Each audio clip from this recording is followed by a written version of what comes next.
Hello everyone, my name is Gus. Hi, I'm Woody. Today we have a video that was suggested from one of our viewers about apparently there was an incident with a boat or something, and it was in the ocean. They fell in the water and there were like a couple people there, and one of them got eaten by a shark. Wow. And so this is the story of the survivor, obviously, talking about how it all went down. So we're gonna react to that. Wow. Now, before we start with that, because people criticize us on the comments a lot when we say that sharks are not an issue for divers, okay?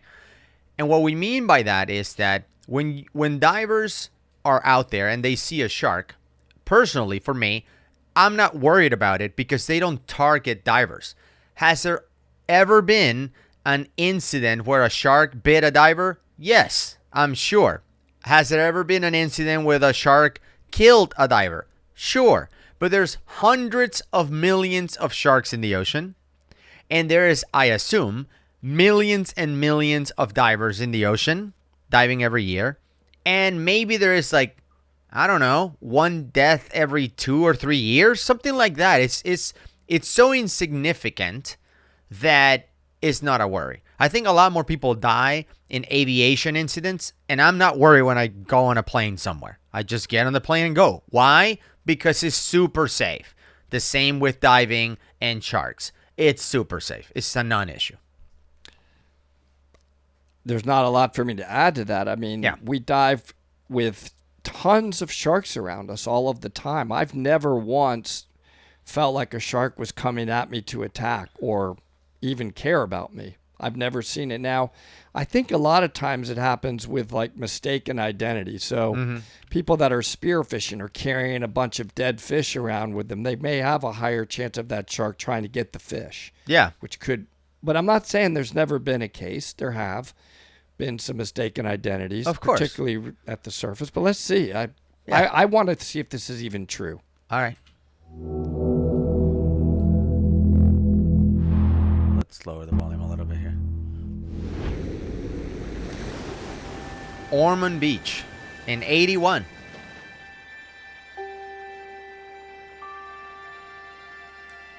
Okay. My friend Randy had called and asked me if I wanted to go out on a catamaran. He was kind of setting me up on a blind date with a friend of his, Daniel, and he owned the boat, and so I said sure.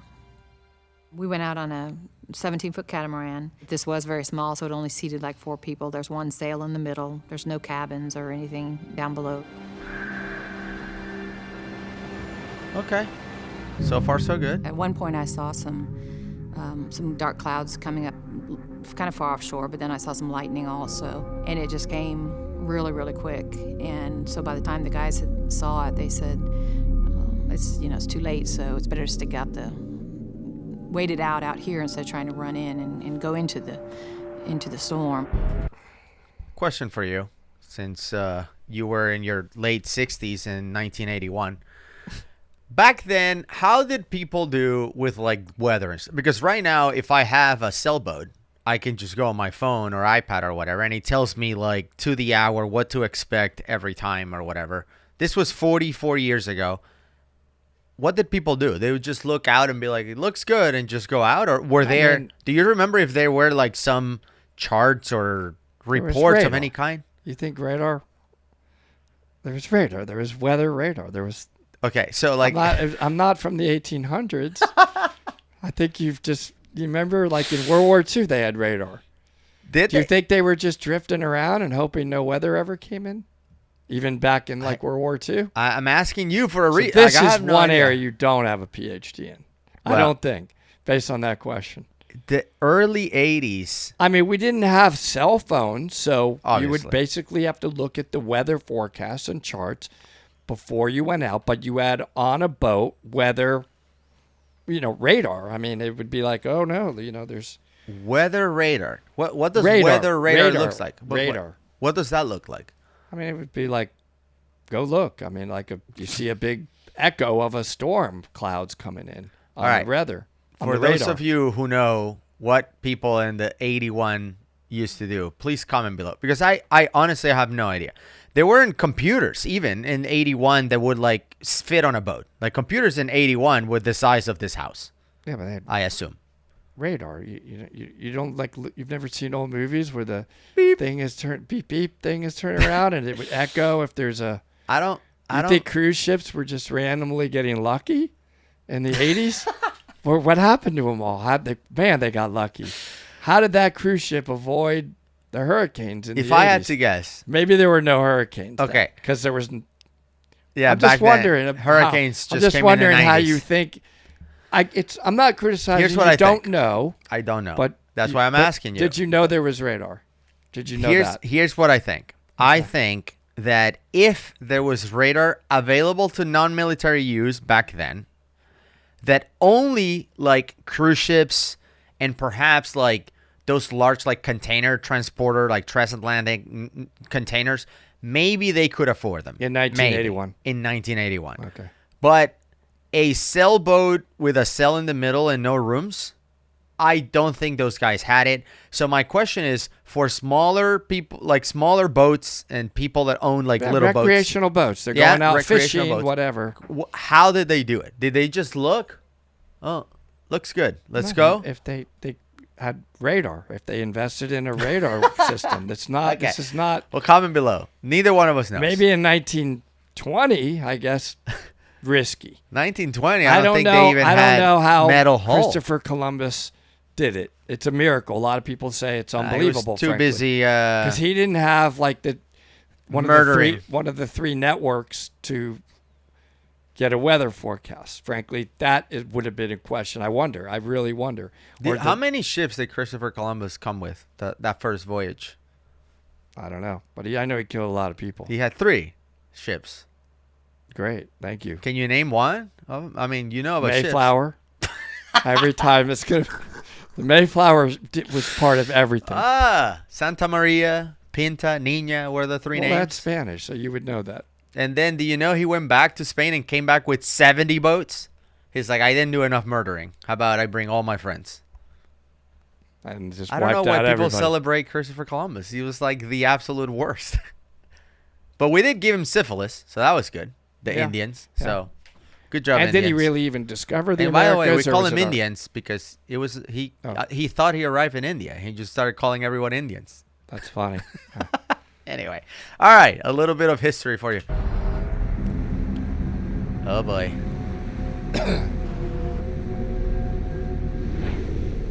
And unfortunately, 10, 15 minutes later, the boat ended up flipping. As I fell off, I scraped my leg on the pontoon, and the fear of shark immediately was in everyone's head. Yeah. At that Mark Rover, one of my favorite YouTubers, the guy used to work at NASA, he tested this theory that sharks were attracted to blood, and he literally dumped buckets of blood, cow blood, I think, in the ocean, and the sharks couldn't care less. I've heard that before. They couldn't care less. I think it really does need to be like fish blood It's with fish blood. fish guts and Yep. fish stuff, because they can tell the difference. They can smell that. So it's chum. It's there's blood, but there's all fishy parts, and then of course, that's what they eat. Yeah. So he tested it with like mammal, like human. The Like closest thing to human. I don't know if it was pig or cow, but he tested with the closest blood And to that human shark's blood, like, "No, I don't eat that." and the sharks were like, "Ew, get out of here." At that point, we just scrambled, and we were able to all get up on the hull, and we were able to put our knees up to our chests and be able to stay out of the water. And we just got settled there and tried to think what to do. And basically, I know we were all at the idea that it was still daylight, the storm was passing, surely there's going to be boats back out on the water. Dang.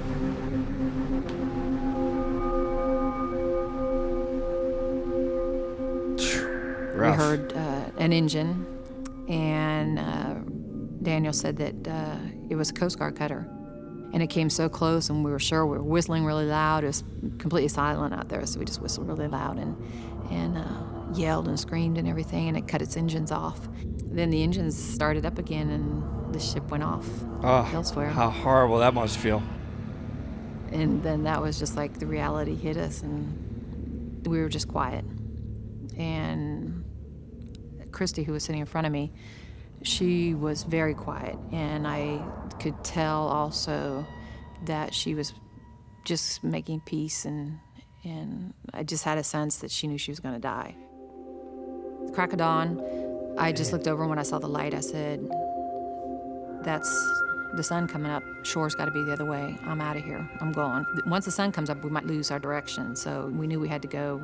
But I thought I was going to, die. So either way, I just wanted to die trying. And Christy was the only one that didn't know how to swim that well. So I told her about salt water. It keeps you buoyant, so you can just float on your back. And if you get tired, we'll wait and just do your best. And so we all took off, and I took off first. I was up in front, and it was only probably about an hour into the swim that I looked back, and I heard Christy screaming and saying that, yelling for Randy to come and get her.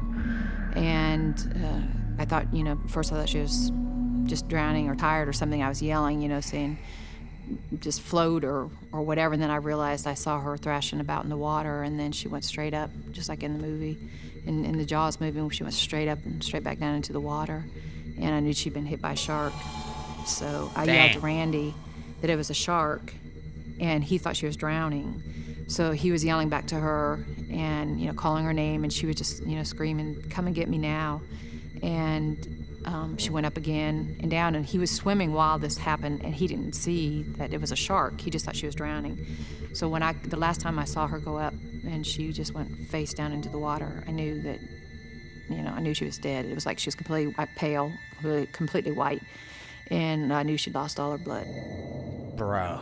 And that's why when you talked about at the beginning, scuba divers, underwater with bubbles and tanks or whatever, I don't hear much about them being attacked like this. If I do hear about attacks, it's typically somebody that fell in and is floundering around on the surface, which is what this situation was. Mm-hmm. Seems to be that's more of the case where there were shark attacks. So before you hit play, the question is, what would you do? So in this case, if I understand correctly, the catamaran, they have two pontoons, the catamarans, and then you have like a net or something in the middle or whatever connecting them. One of them flooded, and then it went basically sideways. And they managed to get on top, and that's how they didn't tread water overnight. They were on the one half of the catamaran. But when the sun came out, they decided, look, we're going to just die here. And at some point, like I assume they had no water. They had to do something. So I don't blame them for starting to swim. But the question is, do you think you would get to a point where you were like, you're safe on half a catamaran just floating in one of the pontoons? Do you think you would have the ability to say, like, let's just swim that way and hope for the best? Or just stay and wait? I feel like it would be better to stay and wait. Yeah. You can't survive in those elements just swimming, and I would be concerned about sharks if I'm swimming on the surface of the wide open ocean. Mm-hmm. And just survival. I mean, how far are you going to swim? What direction are you going? Where's the current taking you? Pretty risky, man, to leave that. Yeah. I think what threw me off was that the current was pulling them away from land. Yeah. Because swimming a mile sucks. Like, it's not an easy thing. If you're a swimmer, swimming a mile is a pain. Yep. But it's possible. So a mile is 1,600 meters. If you swim a very leisure pace of 4 minutes for every 100 meters, the world record pace is like under a minute. So let's just say you do 4 minutes per 100. All right. Or 5 minutes per 100, like very leisurely. So that's 5 times 16, that's 80 minutes. So an hour and a half and you'll be out shore if there was no current. So an hour and a half of swimming, we could be safe. I would do that math and be like, in an hour and a half, I could be drinking a pina colada. Right. Let's get after it. I know. It's pretty easy to sit here in our chairs and think this out.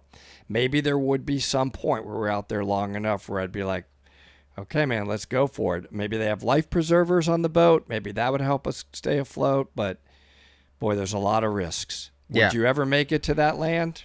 I don't know. But I will say, this is unrelated or kind of related to it. I told you I was serious about this. I recently went to St. Kitts and Nevis. Okay? Visited both islands. Loved them, by the way. They may be the most beautiful islands in the whole of all of the Caribbean.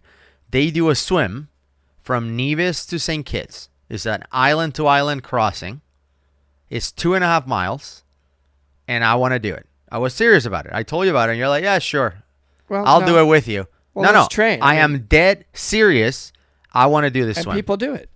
Of course. It's like 500 people that do it every year. I would like to do it. I want to do it in 2027. I'm not ready to do it. No. I would have to train to do it and get in the physical shape to do it. Yeah. If I had to go and swim that right now, I think I could do it, but I would be completely wiped out I might die by the time I make it to the other side. Like, I would be so tired.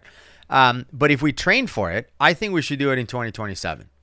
And for people watching this, if you want to do it with us, just sign up and train, and let's do it. Nevis to St. Kitts swim, March 2027, 2.5 miles. Let's get after it. What's the worst that can happen? You go on your back, you kick, but there's boats and people following you. There's a 3-hour time limit. So in 3 hours, if you haven't made it, they pull you up. What I'm saying is I'm sure it's organized and there's boats and things following you. They're not just like, good luck, we'll see you on the other side. This is an event. So if somebody's floundering, they could probably wave and somebody picks them up and they're I think the toughest part is knowing how to swim in open water with current. Because I've watched videos of people doing it. This is when I got convinced to do it. I watch people do it and they are like, well, like I aimed for that so I can land over there, like based on the current. So they were swimming and they saw a mountain on the distance or a house or whatever. And it's like, I'm going to aim for that so I can end up there kind of thing. Like, and somebody who finished in like over 2 hours, they were like, well, I was way off course. Like I was aiming for the beach and I just kept swimming sideways. So he ended up doing like 4 miles, because it was the zigzag. Not easy. So it's an experience thing. It's not just swimming 2.5 miles. It's you have to know how to swim in open water. But apparently the crossing is all like 15 feet deep. So the whole time you can see the bottom and you see turtles and fish. So it's like beautiful when you're doing the swim. And it's warm water. Yeah. Yeah. So we should sign up and do it. Like just get after it. I was reading about it. Apparently it's the equivalent of a marathon. The swimming equivalent of a marathon. You're just exhausted. So it's not you don't just show up and do it. There's no way. Could I go and run a marathon right now? Do 26 miles, 42 kilometers? No way. Bro, no way. I would be dead. No way. Yeah, so it's the same with this. Could I swim 2.5 miles in open water? I don't know. I mean, I would be dead. So we just have to train for it. Yeah. Let's train. Let's do it. Okay. Dive Talk, Nevis to St. Kitts 2027. All right. Experience. And let's see if some of our guys, some of our friends in the Dive Talk team join. Like, you think Mike can swim the whole thing? If he trains. Yeah, we just have to train and do it. Calling out all swimmers. Let's get after it. All right. Knew if he went back, he was going to get killed also or attacked, whatever. And I was a good distance ahead, and I said, there's no way, unfortunately. There's nothing I can do to help. I just knew it. And I was not. There was no way I was going to go back there. And so I just turned around and kept swimming. After about 15 minutes of swimming, 15, 20 minutes, after seeing Christy get hit by the shark, I got bumped by something, and I looked down, and it was a gray shark, bigger than I was. And I just, split-second vision of Christy and me saying, that's not how I want to go. There's no way that I can die like this. I put myself in the frame of mind of a fish, or that I belonged in the ocean. It was the weirdest thing. That's the wrong frame of mind. Nanoseconds, it was like, that's what sharks eat. I belong here. I belong here too, so, get out of my way too. So I just kept swimming backstroke. I went slowly, of course, and as smooth as I could, but slow. And so I obviously had 15, 20 minutes of wondering if it was still under me. The currents were really, really bad, so I couldn't stop. Anytime I stopped, it would just take me back or east or north or south instead of west where I wanted to go. 5 hours of swimming. I didn't hear any screaming, which was one thing I was, kind of calmed me down a little bit, because I knew if they'd got hit by sharks, then I probably would have heard something, because it was so quiet out there. Oh, there was like a feeding frenzy going on. It was just a bunch of fins and just going at it. And the currents were taking me that way, so I had to start swimming against the current to go really scary. South. Yeah. And get around that. And once that happened, it's just, you just kept stroking. That's all I gotta say. It just kept stroking. I was hallucinating. I had a lot of thoughts. I sang most of the way, tried to keep my spirits up. I did have a lot of thoughts about my life. So then I was thinking about all these people that do die and come back. They always say their life flashes before them. Mine flashed about 6 hours of swimming. I was disoriented because with the sun up, you're still kind of losing bearings. And in the currents, I was afraid of where they were going to take me. Damn. Oh, 7 hours swimming, dude. Finally, when I got almost all the way in, yeah, the elements is what I said. Riptide, right there. I could see the shore. I could see the lifeguard. I went almost straight in from the boat. I ended up being in almost a straight line. I didn't have the strength to get through there. I kept trying to, just backstroke, front stroke, everything. Just taking you out. And I thought I was, that was it. The lifeguard did not see me. And it was just, mentally it was really, really hard because I'd done all that work. You see it right there and you can't so get to it. A few feet from shore, and I thought I was going to die. I just remembered if I did side stroke, that I would cut, this way instead of cutting through. If I did side stroke, that I could, break it like that. And I did side stroke and I broke through it. And then he saw me, and he came running out and yelling at me because he thought I was a lifeguard swimming laps. I just told him instinctively, I said, I've just swam about 9 miles. There's a boat out there, one person's dead, and there's a couple of other guys, but I don't know if they're dead or alive. Wow, Tamara. Strong. Yeah, we should invite Tamara to come swim with us. She's amazing. Her will to survive, man, pushed her through. That's really tough. I went to the hospital that day and saw Randy, and he was in the hospital for I think about 2 weeks. He had hypothermia and all that, and Daniel, the guy that owned the boat, I don't know what happened. I didn't see him again. He also, I think, like me, went to the hospital, but then he left, and never seen him again. Damn. So the date didn't work out. And I still to this day, I won't go in dark water, but surviving that also gives you just a whole new outlook on life. Dying wasn't an option for me during that time, so I just had to keep good thoughts and say, okay, I made it another minute, I made it another 5 minutes, I made it another hour, and just keep going and thinking about family or your future, and not giving into the negative thoughts is how I survived. Wow. Unbelievable. And you just, whatever you mentally need to do to get through that. And I like singing or whatever, but imagine you're right there. You just swam 9 miles and you're right there and you can't get in because of that rip current. Now, of course, we know you should swim parallel to the shore, right? Because they're narrow channels. And if you swim parallel, you get out of the rip current. It can come in, but I'm not second guessing anything with her. That's an amazing accomplishment. And she had to witness, by the way, somebody getting eaten by a shark and still wonder during the whole 9 miles, am I going to get eaten by a shark? Right. So we could say whatever we want, you and I, but we would we'd be pretty nervous. Right. Absolutely. We'd have to be out there mentally like, come on, man, we got to get through this. Yeah. And it's scary. No. You don't want to leave terrible. that boat, but I think it's brutal. The fact that she went through that also tells us that the sharks weren't targeting people. Like, they would have eaten all of them if they wanted. Like, they're massive sharks, bigger than them. Yeah. If they wanted to kill them and eat them, they would have done it for like hours and hours ago. I hear you. But if she would have drifted into that frenzy where they're just eating and they're in a frenzy, they're not necessarily attacking her. Yeah. She could have got bit for easily. Sure. It's dangerous, for sure. Nobody's saying the sharks are puppies, okay? But they don't target humans. They just don't. But they have killed humans, of course. Man, that was brutal. I don't know if I'd want to be out there completely exposed in the open ocean with a bunch of great whites circling.